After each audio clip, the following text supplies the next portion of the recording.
네, 여러분 안녕하세요. 문 선생입니다. 요즘 특례보금자리론이 나오고 또 서울의 아파트 가격이 반등하는 거 아니냐라고 하면서 내 집 마련에 대한 관심이 올라가고 있는 것 같고요. 저는 개인적으로 지금이 다시금 상승기가 나타나리라고 생각하지는 않고 있습니다만은 그럼에도 불구하고 가격 상승만을 염두에 둬서가 아니라 내 집 마련 자체를 하겠다라는 분들이 있기 때문에 오늘 영상을 준비해 봤습니다. 8억 이하에서 마용성 아파트 찾는 법을 이제 좀 생각해 봤는데, 개인적으로 결론부터 이야기를 하면 약수 하이츠 외에는 그렇게 좋은 매물은 보이지 않는 것 같고요. 그거보다 돈을 더 주고 들어가라는 다른 신축 매물들은 지금은 좀 비추하는 시기이고, 어쨌든 제가 왜 그렇게 생각하는지에 대해서 좀 말씀을 드려보겠습니다.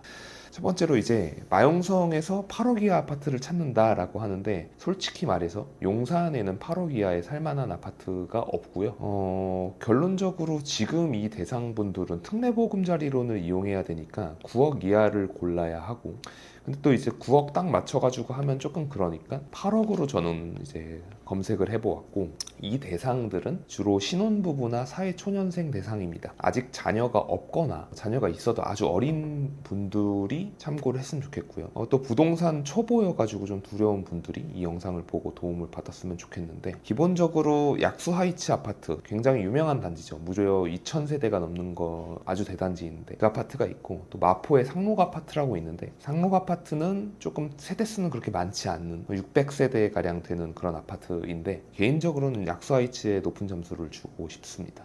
먼저 이제 약수 하이츠에 대해서만 오늘은 이야기를 해보겠습니다. 약수 하이츠 아파트는 2,200세대가 넘는 엄청난 대규모 대단지 아파트이고, 1999년에 만들어졌습니다. 용적률은 255%이고 동아건설이 지었죠. 그러니까 이제 동아건설은 이미 없어졌고, 그러니까 일군건설사 이런 건 아니고, 하이츠라는 것도 동아건설이 이제 거의 말기에 만들었던 그런 브랜드로 알고 있는데, 그렇게 되고 255%의 용적률이면 이거는 재건축은 안 되고 리모델링만 얘기가 나올 것 같은 그런 단지이죠. 그리고 난방은 개별 난방이고 도시가스로 하니까는 중앙 난방보다는 조금 더 선호되는 타입이긴 하지만, 최근에 도시가스가 올랐기 때문에 지역 난방보다는 단가가 조금 나올 것 같고요. 총 주차 대수는 2,000대 정도니까 세대당 한 대가 안 되는 거죠. 주차난은 조금 있을 겁니다. 근데 어쩌겠습니까? 가격이 싸니까 감수해야 하는 일이고요. 이 3호선과 6호선이 지나가는 약수역 바로 앞에 있습니다. 이 약수역을 기점으로 해가지고 우측에는 이 약수 하이츠 아파트가 있고, 좌측에는 남산타운 아파트가 있어요. 이 남산타운 아파트는 이 버티고개 쪽으로 조금 넘어가면서 외져지는 느낌이 살짝 들어요. 그러니까 옛날에 별에서 온 그대에서 버티고개에서 도둑 맞을 놈 이랬는데, 옛날에는 버티고개가 좀 시골이었던 거죠. 조선시대 때 기준으로. 근데 어쨌든 그건 너무 옛날 얘기니까 하지 말고, 약수 하이츠는 약수역 바로 앞에 있다. 그리고 청구역까지, 개인적으로는 제 걸음과 제가 걷는 거리로는 약수 하이츠에서 청구역까지도 역세권으로 삼아서 갈 법한 거리이긴 한데, 또 요새 분들이 워낙 걷는 걸 또 싫어하시잖아요. 그러니까는 약수역에서 3호선과 6호선을 다 이용하면 되고, 5호선을 타실 분들이나 이렇게 나와가지고 버스를 타고 청구역 가서 환승을 하거나 이렇게 되겠죠. 어쨌거나 입지가 굉장히 좋은데, 입지는 말할 필요가 없다. 그러니까 약수역이 있고, 여기서 다리만 건너서 10분만 가면 압구정이 나오고, 대규모 업무단지가 있는 강남구가 이렇게 바로 이어지죠. 최근에 또 성동구 굉장히 핫한데 여기도 바로니까요. 그리고 을지로 시청 일대 10분이면 도달할 수 있고요. 6호선이나 5호선을 통해서 공덕역이나 용산 쪽 접근하는 게 좋기 때문에 이쪽 업무지구도 금방 가고, 5호선 타고 여의도까지 가면 20분 내에 도달 가능합니다. 그렇기 때문에 서울 한가운데 있는 굉장히 큰 장점이 있어서 오로지 입지 하나만 보고 이 아파트 단지를 추천을 드리는 바이고요. 또 추천드리는 바가 또 이유가 또 뒤에 또 있습니다. 코로나 이전 가격으로 거품을 싹 뺀 가격에 도달했습니다. 이게 한때 11억 8천까지도 올라갔지만, 어쨌든 지금 8억대에 나왔는데, 이 매물을 빨리 정리하고 싶은 분이 계시겠죠. 그럴 필요가 있고, 기한이 정해진 분들이 있으니까 급매를 내놓은 걸 텐데, 지금 8억에 나와 있으니까 이거보다 더 내고를 할 수도 있을 것 같고요. 어쨌든 코로나 유동성 때문에 2020년 3월부터 4월부터 굉장히 돈이 많이 풀려가지고 올라갔는데 그 이전 가격대까지 왔다라는 거는 그 거품을 뺀 가격이기 때문에 충분히 매력이 있는 가격이라고 삼을 수 있고, 제가 이제 중요하게 여기는 부분이 뭐냐면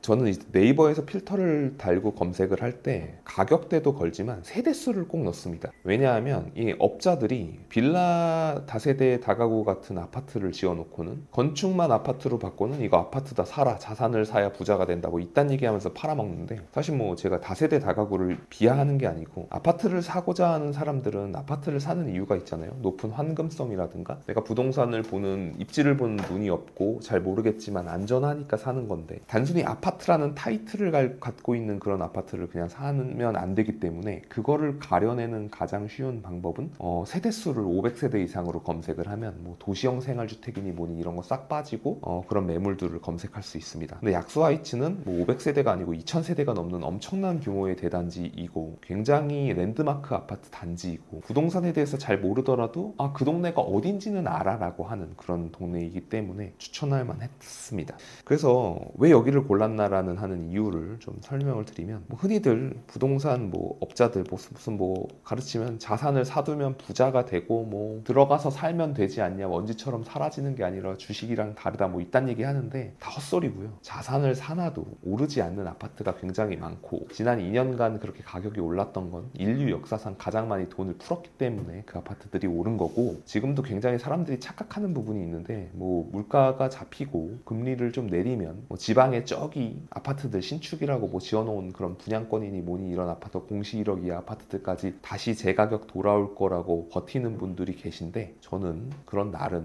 이제 오지 않는다. 한 10년, 15년은 기다리셔야 될 것 같다라는 말을 해드리고 싶고요. 다시 말을 하자면 서울 안에서도 엄하게 단지가 떨어져 있고 이런 아파트들, 굉장히 썩다리 아파트들, 그런 가격을 코로나 때 그 가격을 회복하기가 쉽지가 않습니다. 썩다리 아파트는 그냥 썩다리 아파트일 뿐인데, 그래서 입지를 선별을 해야 하는 거고, 약수하이츠는 서울 아파트의 인덱스 같은 아파트입니다. 그러니까 좀 인덱스가 뭐야 라고 하면 코스피 지수 뭐 2000, 2400, 3000 이런 것처럼 그냥 그 지수 평균만큼 가는 거. 아파트가 가격이 올라가면 그만큼 올라가는 아파트 단지가 어디냐라고 딱 집어봐라고 했을 때 저는 개인적으로 아까 말씀드렸던 남산타운 아파트랑 약수하이츠 아파트 뭐 요 정도로 생각을 하거든요. 여기가 정말 세대수도 많고 입지도 메인에 있고 사람들이 많이 거주하고 거래도 많기 때문에 어떤 서울 아파트 가격을 그대로 반영한다고 저는 보고 있습니다. 예를 들어서 11억까지 아까 11억 8천만 원인가? 이렇게 올라갔었는데 지금 현재 호가가 8억에 나왔으니까 흔히들 언론에서 벌써 아파트 가격이 20% 30% 빠졌다라고 했는데 정확히 그 가격을 반영하고 있고요. 또 반등을 하면 그만큼 반등이 될 거기 때문에 뭐 11억을 간다라는 얘기가 아니고 서울 아파트 전체 가격 지수랑 똑같이 움직인다라는 거죠. 그래서 코로나 이전 가격으로 온 게 참 중요한 거고, 그리고 이런 집을 살 때 중요한 건 인테리어를 굳이 볼 필요가 없다. 인테리어는 그냥 내가 하는 게 낫다. 그냥 내 눈이 간사해서 속을 수 있거든요.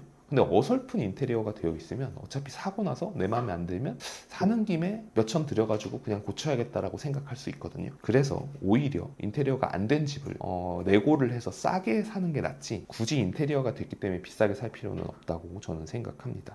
그리고 여기서 한 가지 포인트로 더 중요한 결론은, 지금 아파트 가격이 지금 안 사면 안 돼, 더 올라갈 거야, 이런 것 때문에 사라는 게 아니고요. 주거 안정이라는 그런 관점에서 이 아파트를 뭐 내 집 마련해가지고 한 4년에서 6년 살겠다라고 하는 분들이면은 가격 생각하지 않고 뭐 2인 가족, 3인 가족 살기에 나쁘지 않다라는 걸로 추천을 드리는 바이고, 설령 저 호가가 금매가 끝나고 올라간다고 해서 급한 마음에 달려가가지고 더 웃돈을 주고 살 필요는 없다고 저는 생각을 합니다. 더 좋은 기회는 계속 오고 있고, 청약도 계속 좋은 기회가 오고, 지금 뭐 또 바로 반등이 오고 봄이 오듯 가격 자산 시장에도 이제 봄이 오고 있습니다, 이런 얘기를 하고 있는데, 저는 항상 서울의 아파트 가격 반등 조건을 세 가지를 이야기합니다. 주택담보대출 금리가 3.5% 이하로 내려와야 되고, 한국의 수출이 잘 돼가지고 무역이 흑자 전환을 해야 하고, 그래야 돈을 사람들이 많이 버니까 아파트 가격을 부양할 수 있는 그런 조건이 되고, 마지막으로 미분양이 감소해서 전국의 7만 가구 중에서 좀 더 줄어드는 추세를 보여야 되고, 심지어 서울에도 지금 뭐 수육 한타빌이라든가 이런 아파트 단지도 아직도 미분양인 걸로 알고 있거든요. 그런 데가 소진이 될 만큼 돼서 사람들의 심리가 원복이 돼야 이 세 가지 조건, 즉 주택담보대출 금리 3.5% 이하, 그리고 미분양 감소,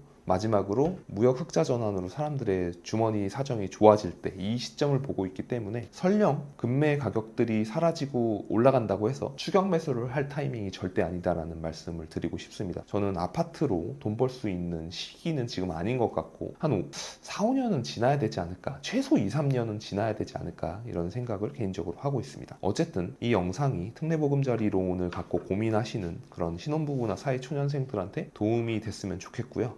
문의사항이 있으면 제가 이메일을 항상 써놓으니까 거기로 메일을 주셔도 제가 한번 보고 답변 드릴 수 있는 부분들은 답변을 드리도록 하겠습니다. 오늘도 긴 영상 시청해 주셔서 고맙습니다. 오늘도 수고하셨습니다.